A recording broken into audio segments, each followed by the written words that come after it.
Ladies and gentlemen, welcome to the Tradesman Experience. This is the podcast built by tradesmen for tradesmen. My name is Josh, and on the other mic is, of course, Mr. Nate Newton. Nate, how are you, sir? I got a lot of shit going on in my brain now after that fucking priming session. Jesus Christ.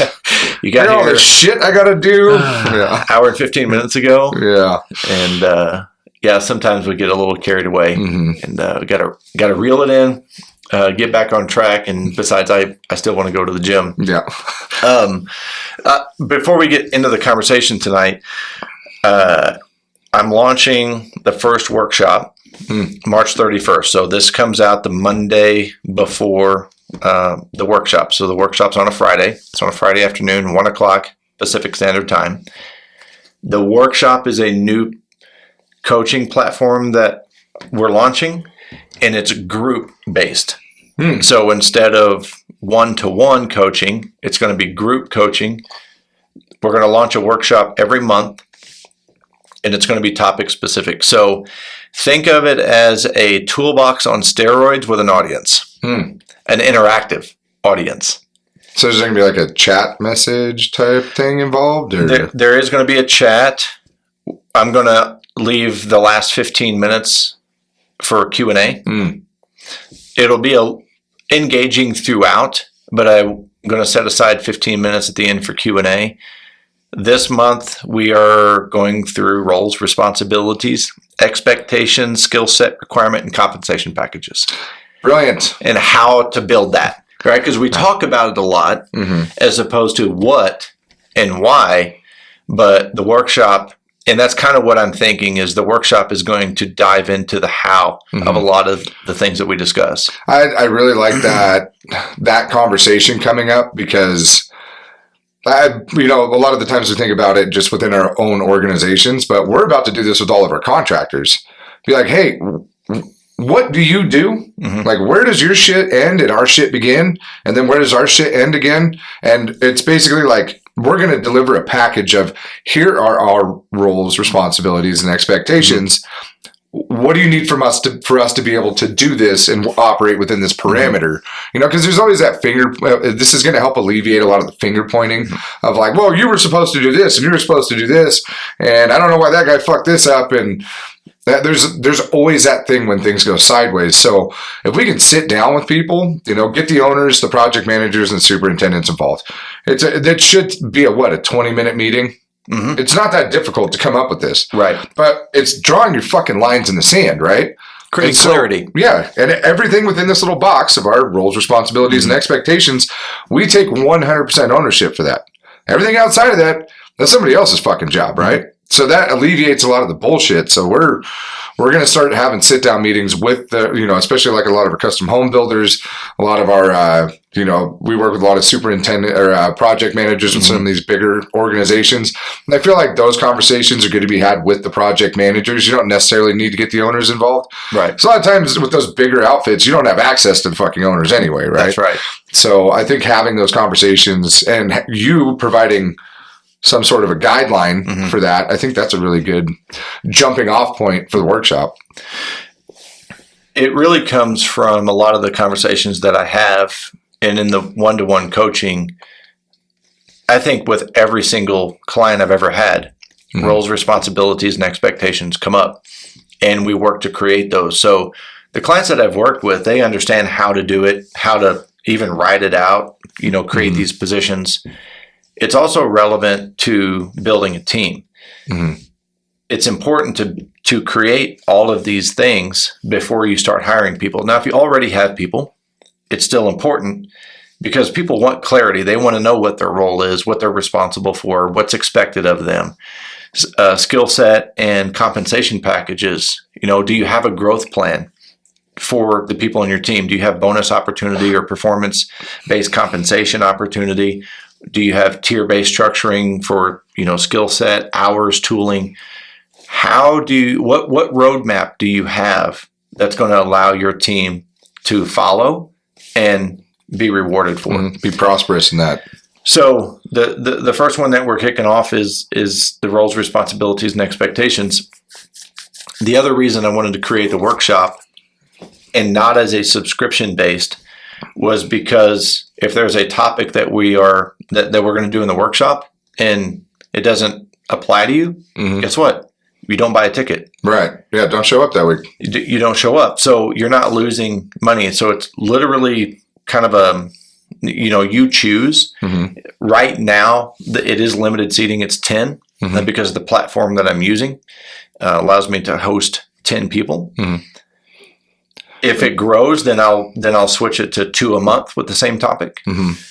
I feel like I don't feel like you wouldn't want more than 10 people in that anyway, right? I mean, you want engagement and have the ability to engage. And if there's 10 people there, everybody's got a fair shake at it, right? Agreed. And that's one of the other reasons too, is I really didn't want to make this broadband thing. I wanted to be close and intimate and engaging with a small group of people. The other thing that I wanted to do with it was build a community. Yeah. You get 10 people in here, they are welcome to exchange information, emails, whatever, and then they can connect. Because if you're in the workshop, you're already in there with 9 other people that think like you think, right, or are interested in learning the same things that you are. So I think having that community aspect of it is going to be important as well. But we're kicking that off as this podcast. When this comes out Monday, enrollment will be open. All right, so it's first come, first serve. It's $99 a seat. You have to get on the website. We have at the very top, it says the Tradesman Experience Shop. You click the shop link, and there's a big banner for the workshop, and you buy your ticket. And I will send everyone the video links the day of.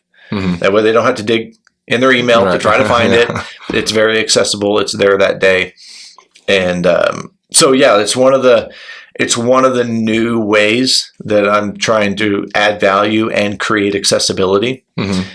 There's a lot of companies that aren't interested in the one-to-one coaching, and I respect that. Yeah. If they can jump on and go, oh shit, how do you create roles, responsibilities, and expectations? It's $99. It's a one-time thing, for that month. Right. And you go through a one hour session. Yeah. I really like the idea of just having the other people involved in it, because we're all feeling the same fucking pinch points all the time, like it always cracks me up, the messages I get every week from people that are like, oh, dude, I'm going through the same fucking thing right now.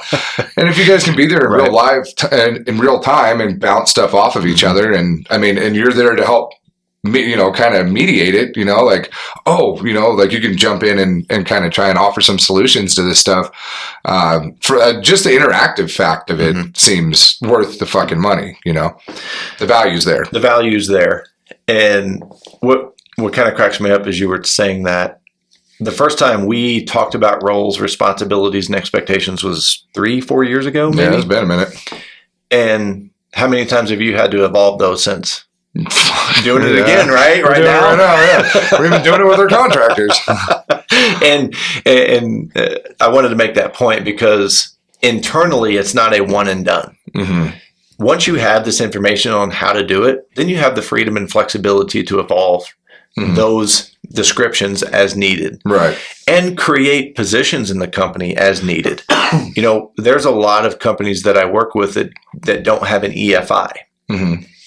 Maybe they don't need to create an EFI on paper this year, but maybe next year. Well, now they know how. And they can start to identify what needs to be classified as under the EFI role.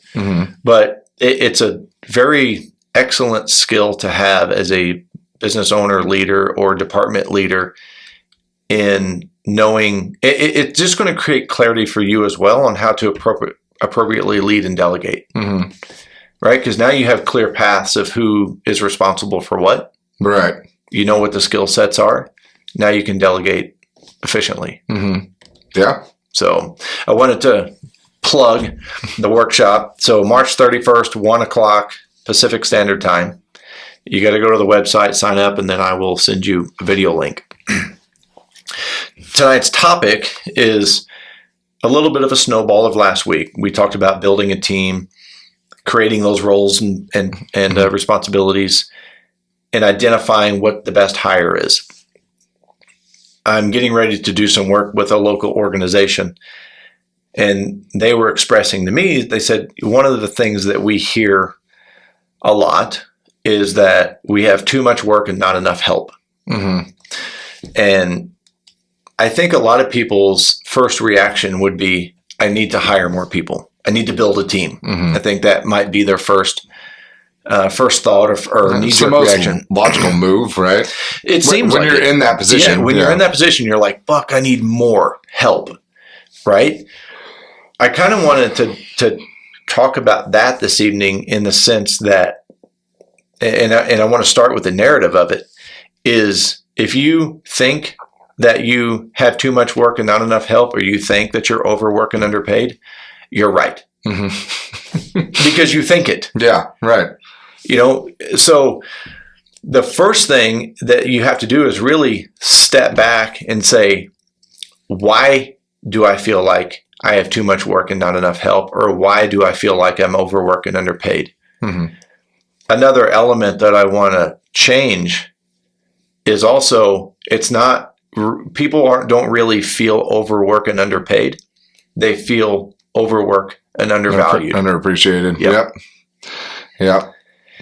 Companies take on the same emotion.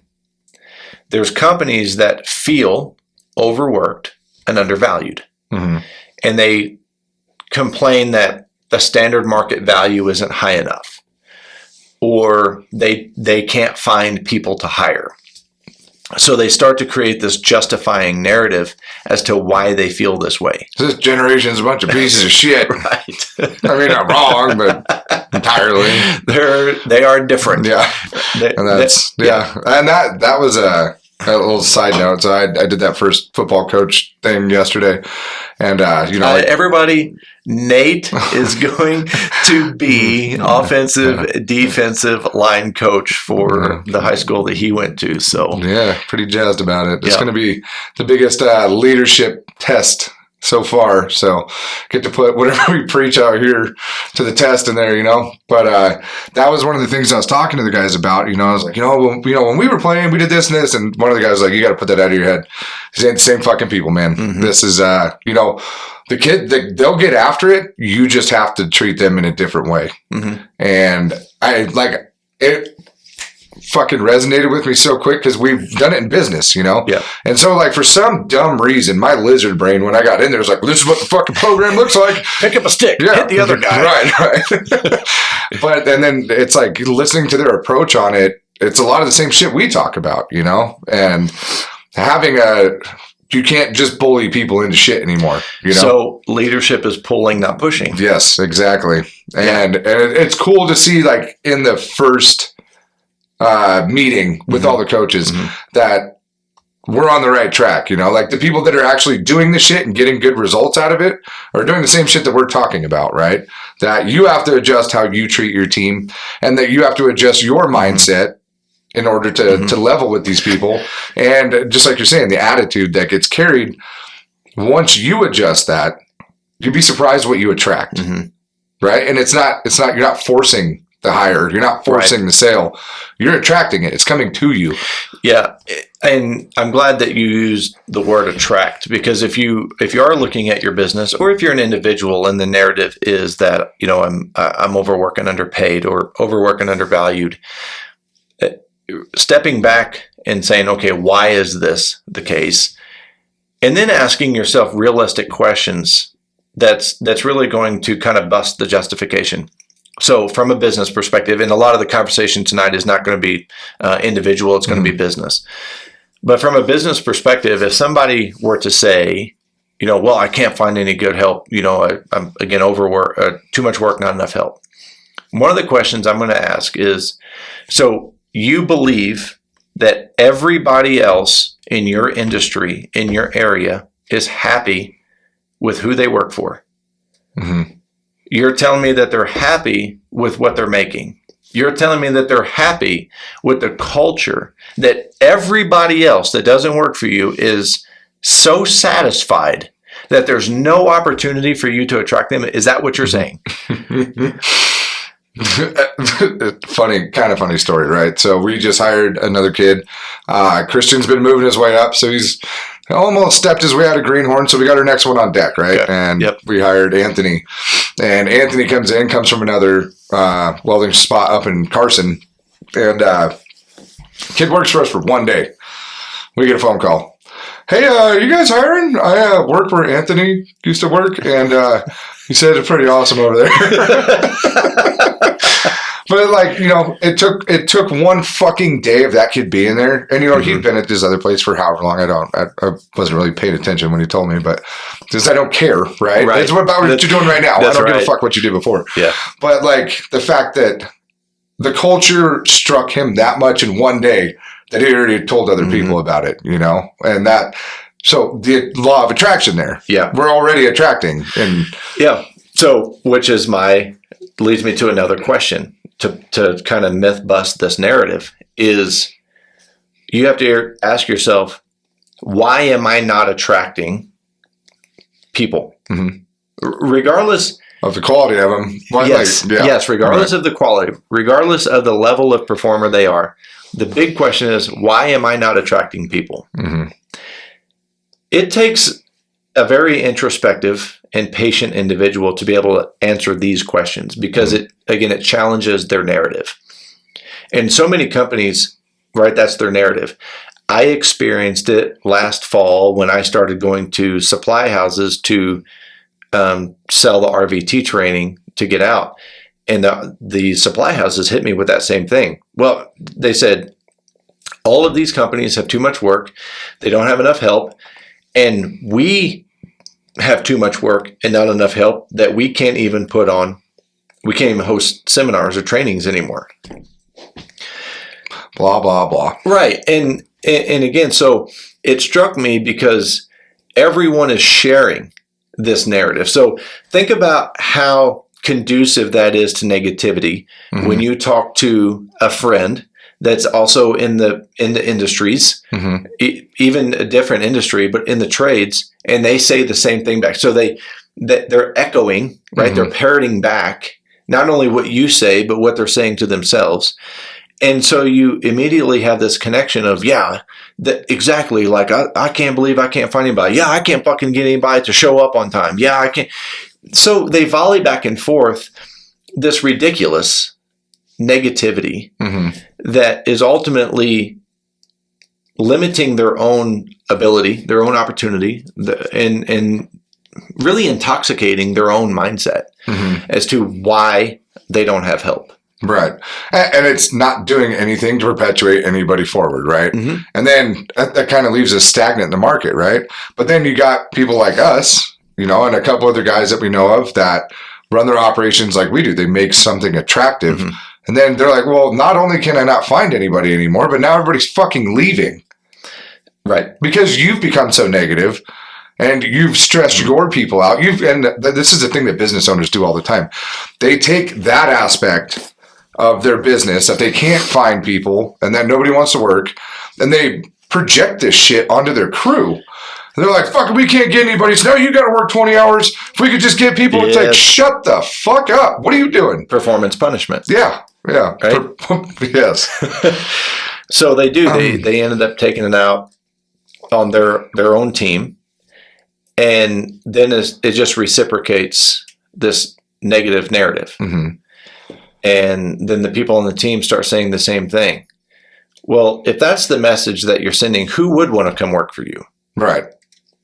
If all you're doing is complaining to try to attract people, all you're going to do is attract people to complain. And misery loves company. God damn. So, you know, culturally, you have to be able to assess and you have to be able to evaluate and ask these hard questions. Business, market awareness, strategically, you have to really step back and say, am I doing too many things? Am I doing anything well? What do I need to be saying no to? So from a business standpoint, so remove the team aspect, right? Let's remove culture from the table and just now look at what lane are you in? A lot of these companies that have too much work and not enough help, what they're really doing is they're doing too many things with they're not equipped for. Right. Well, and running with underqualified people, right? That's right. Yeah. I think if people understood, if they grew their people to meet certain standards, and I'm not saying run these people into the fucking ground, but just helping develop people or help develop people for self-promotion, that it's beating yourself better than you were the day before and just becoming more efficient, providing systems, providing avenues of more revenue generation, not only for the business, but for themselves, right? You'd be surprised how much more you can get out of people, like how much better people can be if you're not out there bitching in front of them all day, right? Well, what is the old metric of business, right? You look at, especially up through the 80s, started to evolve a little bit in the 90s, but the formula was very, very simple for work. Time for money. You show up, you get paid, equals job. Right. There are, I'm sure, some areas where that simple formula still works, but today, culture is a big piece of that formula now. Yes, you have people show up. Yes, you're paying them, but the equation changes because now you're no longer paying them for time. You're paying them for value. Right. If you understand that metric change, and then you add culture into the equation, you add opportunity, whether it's benefits, time, performance-based compensation, bonuses, learning, promotion, whatever falls under the opportunity umbrella, you rewrite that equation, what you get is a successful company. You're not providing jobs anymore. Right. So rewriting that narrative too, but back to understanding what lane you're in, one of the, I don't want to say mistakes, but practices that companies make is they try to do too many things. So this was something that that we experienced heavily in the HVAC industry. Being as ambitious and driven as we were, if it blew hot air or cold air, we wanted it. I mean, and I got to learn how many weird things blow hot air and cold air. I remember spending 4 hours on a fucking commercial fish fryer one day. The fuck are you doing with that? Long story for another time. Maybe I'll hold my beer around. This is why we have your lane type conversations. Yeah. And it really hit me one day when I got called out. It was dead of summer, and I had to drive like an hour and 15 minutes, hour and 30 minutes.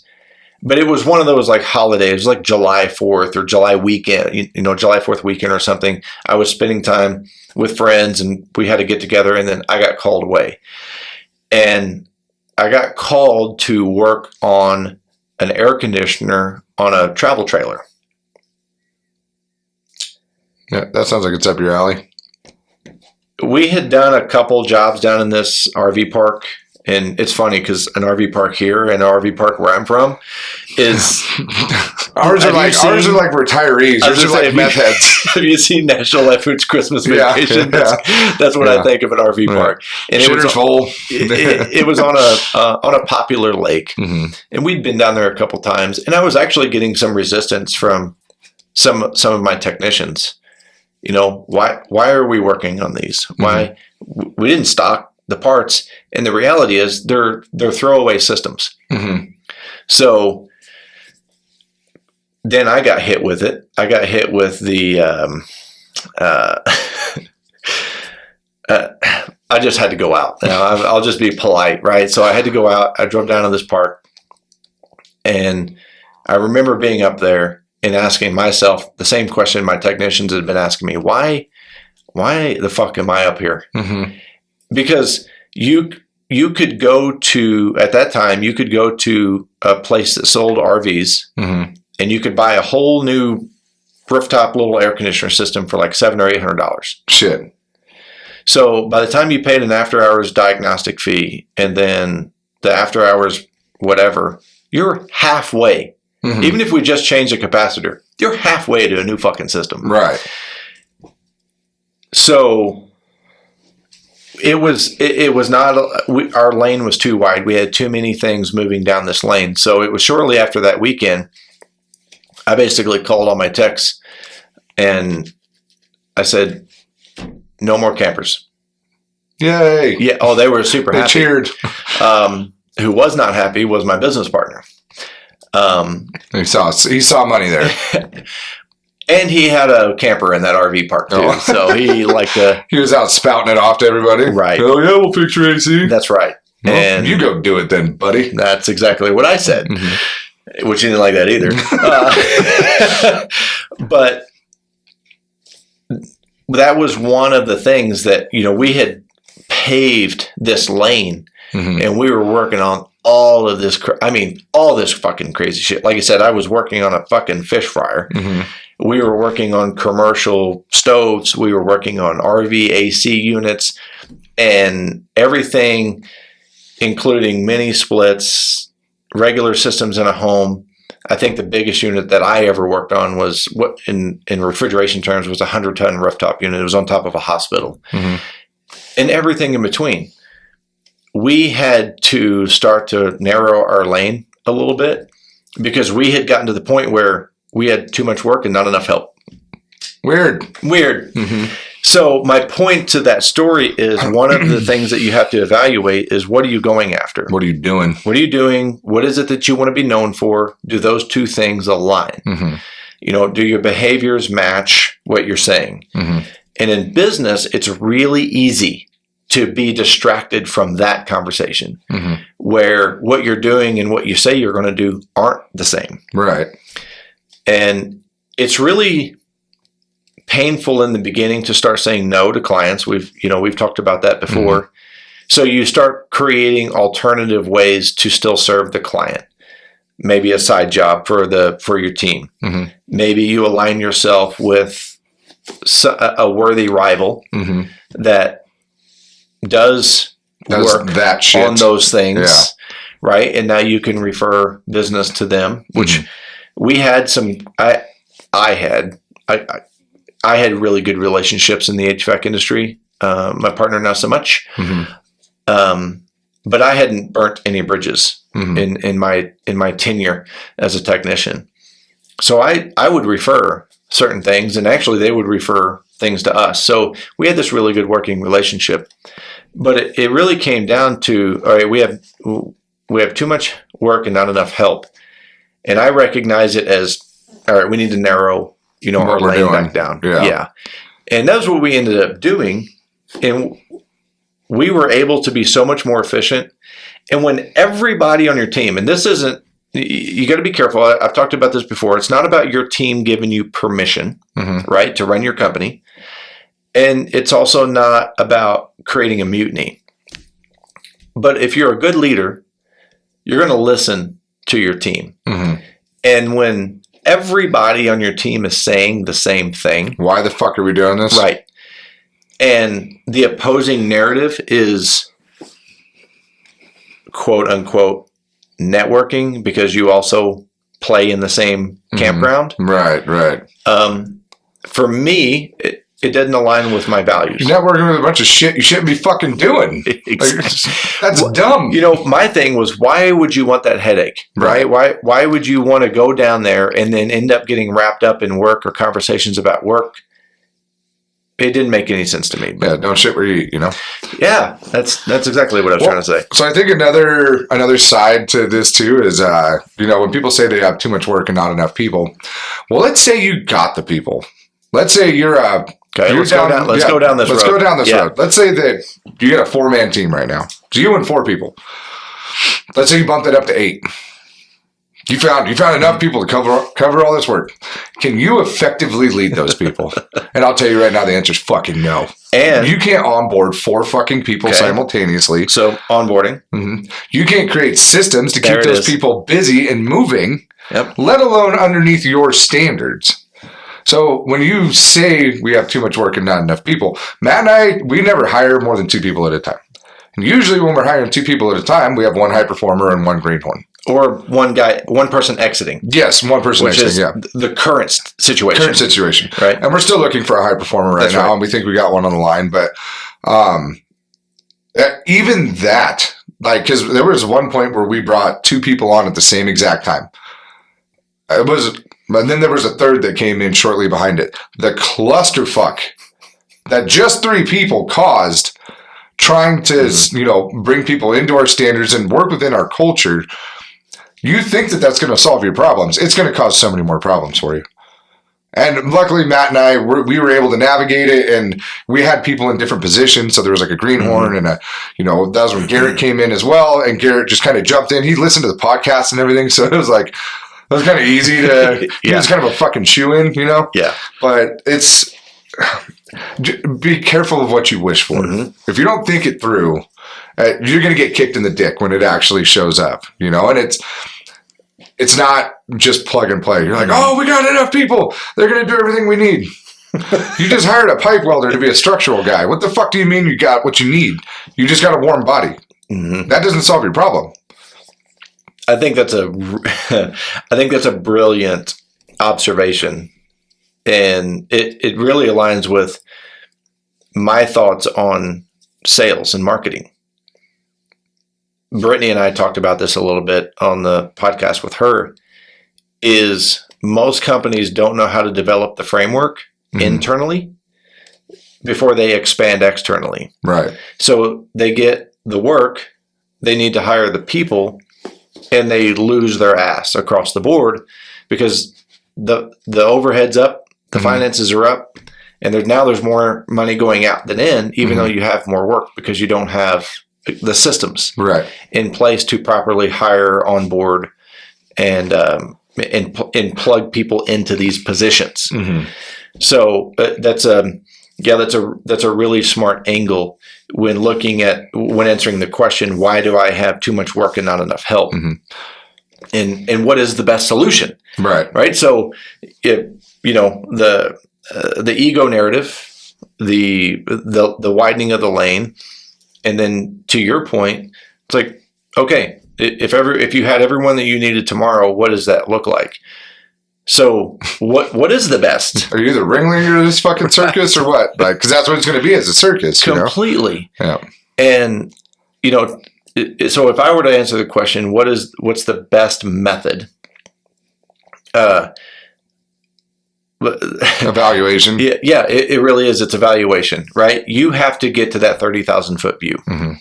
You need to evaluate the team that you have, and ask yourself: are we working in the strengths of our team? Mm-hmm. Right? You just said you put a pipeline welder on a structural job. Mm-hmm. You're going to have a certain set of expectations. They're going to have a certain set of skills. Mm-hmm. And you have to understand the adjustment period and take the time to fucking spend it with them to either, if they've done it before, brush them up on it, or even fucking teach them something completely new. That is kind of the cool part about being in the welding industries, though, is that you can take somebody that has been a rock star. Let's say, we pull a pipeliner in and then get them into structural or ornamental. They understand things conceptually, right? They understand that this piece of metal needs to go liquid to melt with this piece of metal. You stick them together, right? And they understand how to make that look good. They understand what aesthetics we're looking for. There's all these factors that they already have. They already have the small bits, and then it's like we just got to put their small bits into our big bit and make it all work, right? But it takes time, and it's a pretty good transition, as opposed to bringing on a greenhorn. Greenhorn takes a hell of a lot more work. We take a couple months to bring a greenhorn up, as to where we can take somebody out of another skilled trade, kind of push them along within a couple, a week or two, and they usually pick it up. So it's understanding what you need to bring to the table for these people to get the most out of them. And not in some sort of fucking manipulative way, right? But give them the best ability that they can be, right? If that sounded really dumb. No, it came out of my mouth, and I'm like, that's not what I meant to say. We'll just go to the next part. Just glaze over that just one. Glaze over it. Evaluation is correct. So the 30,000 foot view, your finances. You have. If you've been in business for at least 6 months or a year, you have data. Mm-hmm. You need to recognize what jobs you're making money on and what jobs you're losing money on. And then you have to ask the question, okay, is this the type of work that we want? And is this the type of work we want to say no to? And then the next question is, will the market sustain it? Will the market support this direction? There's a lot of companies in this narrative, again, back to this ego narrative as well. I do these little jobs because it gives me the big ones. Does it? that one has recently bit us in the ass quite a few times. So, yeah. And I mean, don't get me wrong. There are times that it will pan out, and what does that percentage look like though? Yes, thank you. And, is it worth it to put yourself out there like that? You go push a crew out to go do something. You don't really make any money on it. You get promised all this shit. And you're like, oh, if you guys knock this out of the park, there's going to be this, and this for you.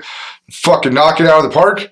Guess what? That big one falls on its fucking face. Mm-hmm. And it's what the industry looks like, because there's always other motives behind everything. There's some restriction somewhere. There's the owner is trying to get some sort of, edge on something or get some grant money involved, and you don't meet the qualifications to get the grant, so it's unseen variables. Yes, exactly. And whether or not the people you're working for see those or not, it's kind of fucking irrelevant. Like, what you got to ask yourself, what's best case scenario? Let's say we go in there, knock this job out of the park. What's best case scenario? Also, what happens if you go waste your time doing this and nothing fucking happens after that? And what kind of gamble are you looking at here? So knowing that statistic, about your company is important too. Your sales, what is your close rate? Mm-hmm. What's the percentage of jobs that you're getting out of the jobs that you're bidding? Mm-hmm. That's your close rate. If you're bidding 100 jobs and you get 25 of them, you have a 25% close rate. Understanding the operating statistic of your company is healthy, because if there's a pattern, then you learn to say no. Right. If the pattern is consistently, we're bidding this and not getting it, bidding it, not getting it, bidding it, not getting it. Well, guess what happens next time it comes up for bid? Don't fucking bid it. Why are you wasting your time? Right. If you can't make any money on it, and then your natural reaction is always to be like, "Oh, we just need to drop our pricing a little bit." No, you don't. Stop doing that. You're just doing the wrong line of work. Because we've done that, and then we go in and do the project for the lower amount, and we get fucked. Yeah. I have no idea how the other contractors were able to bid the job for that and how they make money on it. They know something I don't, or they have some other process.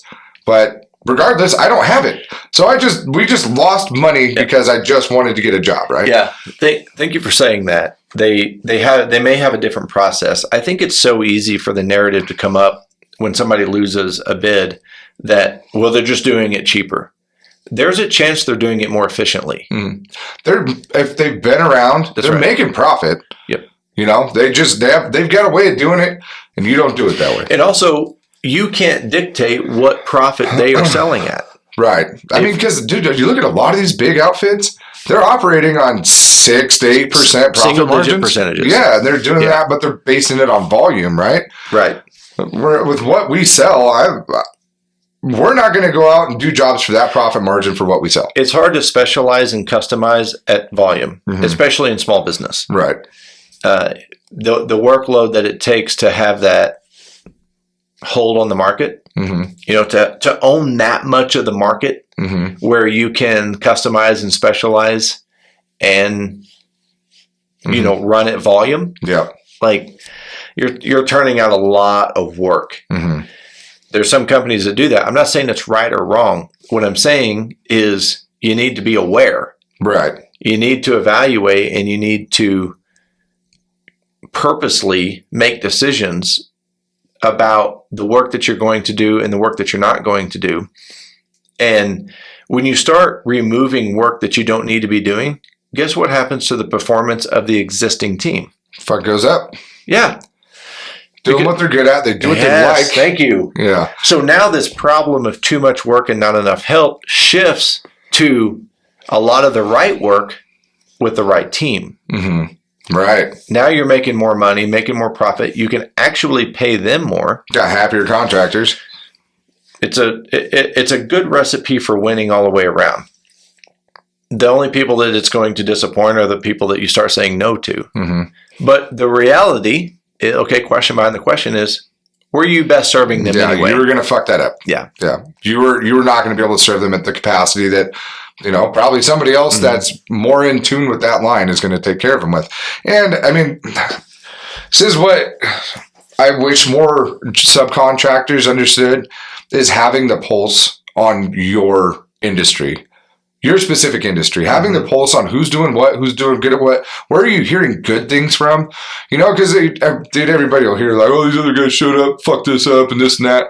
That's what we pay attention to, right? But how many times have you heard, oh yeah, these guys did a really good job on this? Or you're driving around and you see a set of gates and you're like, who the fuck built those? They're like, oh, this was this guy. Like, damn, they crushed it. In our pre-gaming conversation, so you had said something to me that Matt almost verbatim had said to me yesterday in a conversation I had with him about just some different situations going on. You both named the same contractor, and you both said, dude, we have never had any of these issues with this contractor because he does fucking awesome work and he communicates. To your point, how many times do you hear that?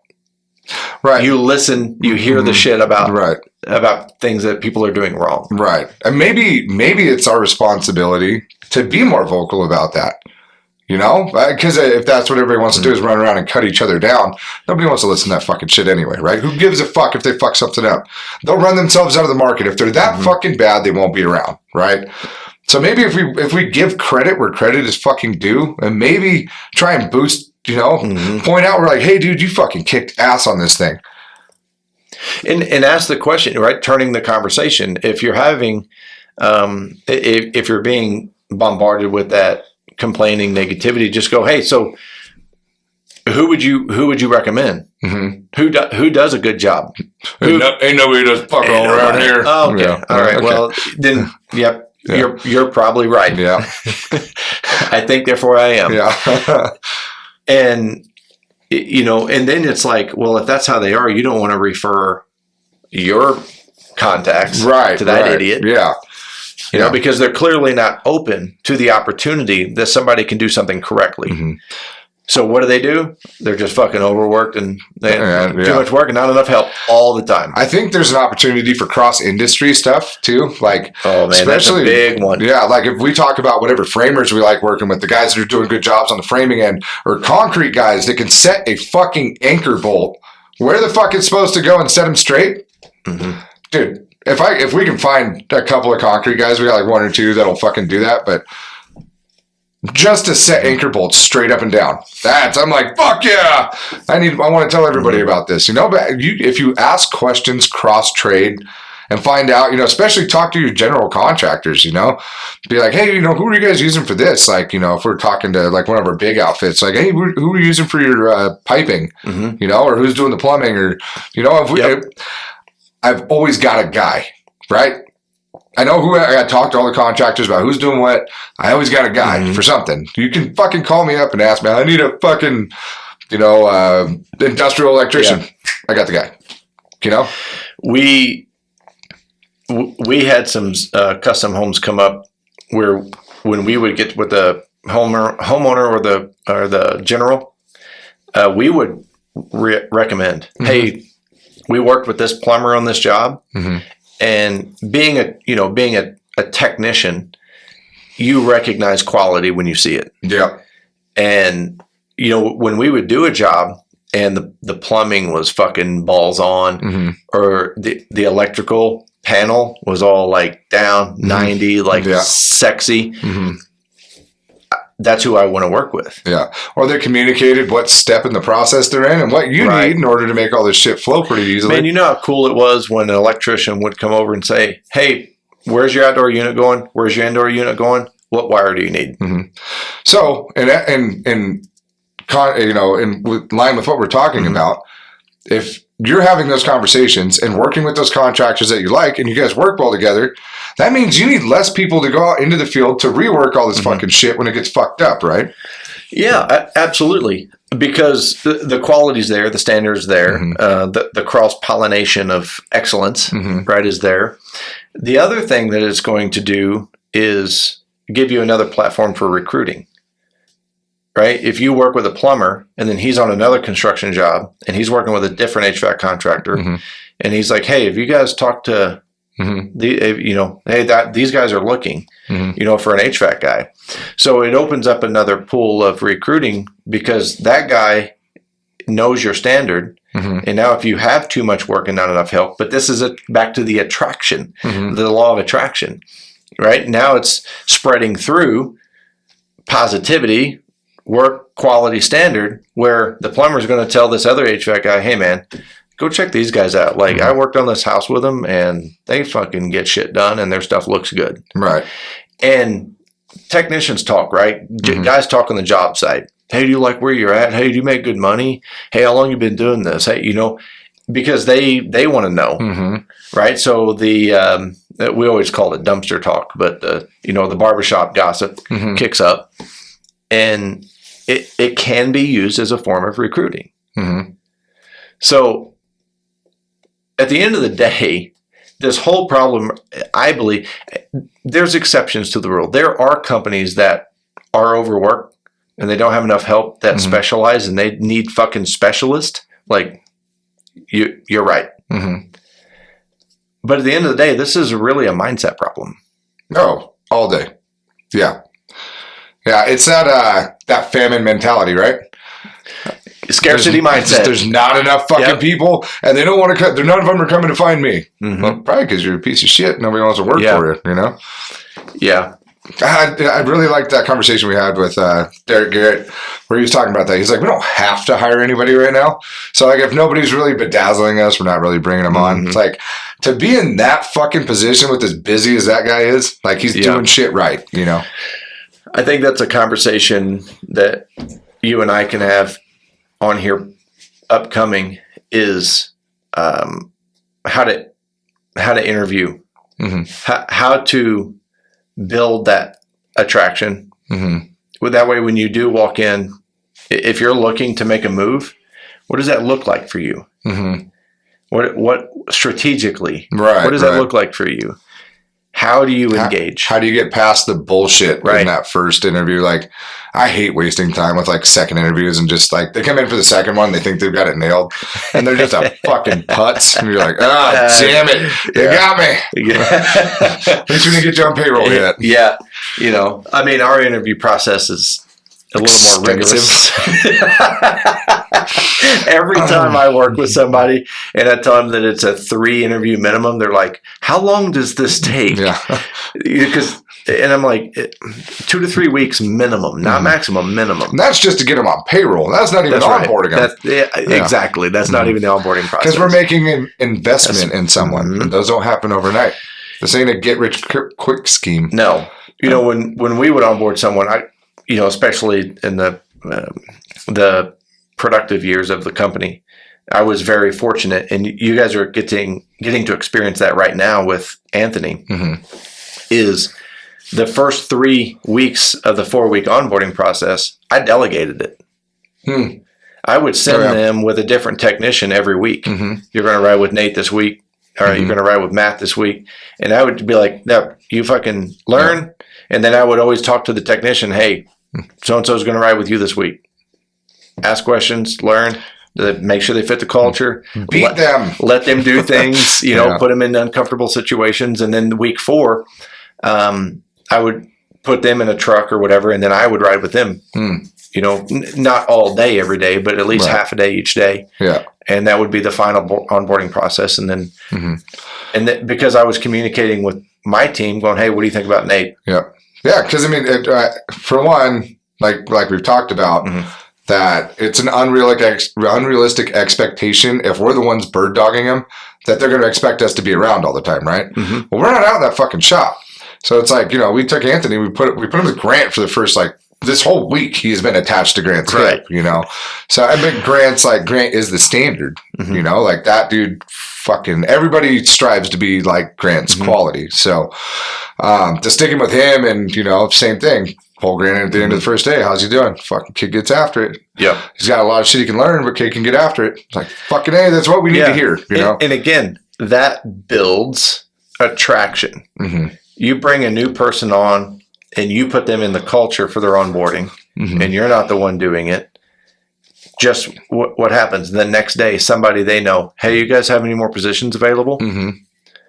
Again, now you're attracting people to fill those positions. It seems so dumb when you put it out, you know, like it seems so simple. Yeah. But it takes a lot to get to this point of like having a conceptual understanding of what this actually looks like, what it takes, and understand that you're the fucking problem why you don't have enough people and too much work. So full circle, you really believe that everyone in your area, in your industry is happy what they're doing, where they are with what they're making. You really believe that? You are fucking high. So you've got to fix your shit. And then those people will, you will attract them. So anyway, that was my. I've been sitting in this chair for 2.5 hours Dude, now. My watch was just like, hey, get up, fat fuck. Hey, are you alive right now? Your pulse is dropping. Well, good. I'm done. You got anything to add? No, down and dirty this week. Yeah, I think that's it. Because I was thinking I had something else to add, but you know what? Hey, next episode. Yeah. Check it out on Instagram probably, which is where you can find Nate at Nate Newton 87. I am at The Tradesman Experience. Email is thetradesmanexperience@gmail.com. Website's thetradesmanexperience.com. And the YouTube channel is The Tradesman Experience. Thank you so much for spending this time with us. Get out there, get shit done. Be proud to be a tradesman. See ya.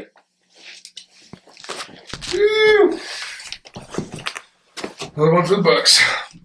Oh my God.